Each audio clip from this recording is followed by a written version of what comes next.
The views expressed are solely those of the speaker and not necessarily those of Paltalk.com, AVM software, or its advertisers.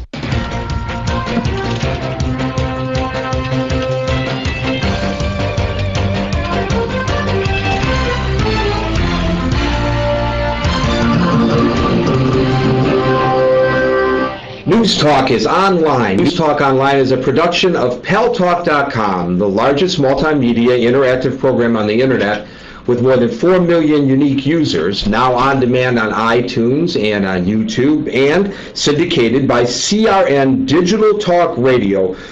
That's www.crntalk.com to cable networks systems serving an additional 12 million households. I'm your host, Gary Baumgarten. Well, one of the things we try to do on this show, as those of you who are regular listeners and viewers know, is talk about the many multitude of problems that face the world today, whether it's the issue of the environment or the issue of the abuse of people, human rights abuses around the world, in Burma, in Rwanda, in the Congo, it goes on and on, now in Russia, many places of the world, unfortunately. Whether it has to do with the environment, whether it has to do with war, whether it has to do with people who are starving. And it gets to the point where it gets very frustrating and we start to think there's nothing we can do about it. It's out of our hands. Woe is me, woe is me. There are big powers, much bigger than you and me, who are controlling these things, and we cannot have a significant impact on these various forces that are affecting our individual and collective environments. So when I learned that best-selling author Frances Moore Lappé had a new book out, you know her as the author of Diet for a Small Planet and Hope's Edge, a new book called Getting a Grip, Clarity, Creativity, and Courage in a World Gone Mad, a book that's already making bestseller lists. I said to my producers here at News Talk Online on Paltalk.com, we need to get her on this show because she actually has provided us a prescription for taking back control of our lives, no matter where on this planet we live. There are things that we can do. Our voices can be heard. We can affect what's going on. And she also believes that our view of democracy has actually been convoluted. And when we talk about democracy as we see it today, it's not true democracy as envisioned, for example, by the forefathers of the United States of America and other freedom-loving people around the world who preceded us. So, I am so happy to have Frances Moore Lappé here on News Talk Online on Paltalk.com. Welcome to the program.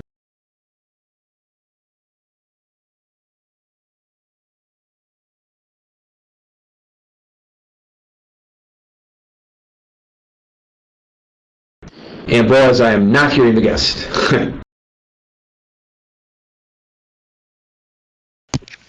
Frances, try again. Okay. There you are. Was my introduction to you on the mark, or did you want to make some changes to it for me?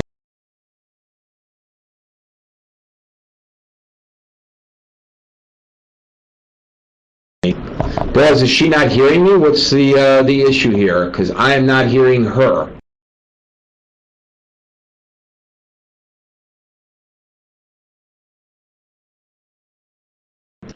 Oh, ladies and gentlemen, remember when they said dead air is deadly? I gotta tell you, the gremlins are attacking us today. We are under attack here at News Talk Online. Put on the helmets and crawl under the desks, because those of you who were here before the show started know that we were having all kinds of audio problems suddenly manifesting themselves from the studio here in New York. And now our studio on the left coast is causing problems as well.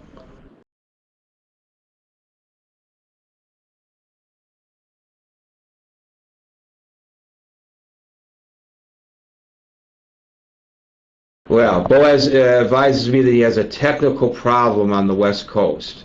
No kidding, Boaz. Okay, well, let me talk a little bit about the book, and hopefully we'll have Francis with us very shortly, and we could talk about this issue. We could talk among ourselves.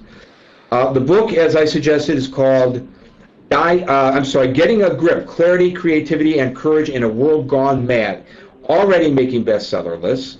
In Getting a Grip, Lappe argues that we have the power to create the world that we want if we are willing to challenge false assumptions in cultures that she argues stand in our way. The current manifestation of democracy, she argues, is actually dangerous because it concentrates power bypassing the people. Yet she argues that people power can change things. And she says there is what she terms an invisible revolution underway, which she coins as living democracy, and that the involvement of people is forcing positive change in the developed world as well as in far-flung places such as Africa. And a very interesting component to her prescription for the future of this planet of ours that we all share is that students, children, must get involved in the democratic process. We have to teach the children well, as the song suggests. And she says in some places this is happening on its own. Students are demanding democratic values be applied in schools. And they are winning some fights and they are losing others, but they are at least standing up for their rights. And she says that these are not isolated incidents. But if you really take a look at this and study it, you will see that there is what she considers a burgeoning worldview that is empowering individuals and communities around the world. She suggests that ideas are more powerful than instincts, that the way democracy has been presented to us, or how it has evolved, concentrates money and political power rather than people power. Here's an example. 61 special interest lobbyists roam Washington for every congressman there to represent us. Stop and think about that. 61 lobbyists per member of Congress. Not 61 lobbyists total roaming the halls of Congress, but 61 for every member of Congress. And each American household now pays $1,600 yearly in tax breaks, subsidies, and other welfare for corporations and wealthy interests. 3 states have pushed forward election reform. And she says that if we took private money out of the electoral process, that would cost the American taxpayers, now obviously she's referring here to the United States, only $6 annually for each American. Americans, she says, are told that ever more corporate globalization is the only economic option, but some 800 million people worldwide are members of democratic cooperatives. And amazingly, those individuals outnumber the number who own shares in publicly traded companies. And yet, do we hear about any of this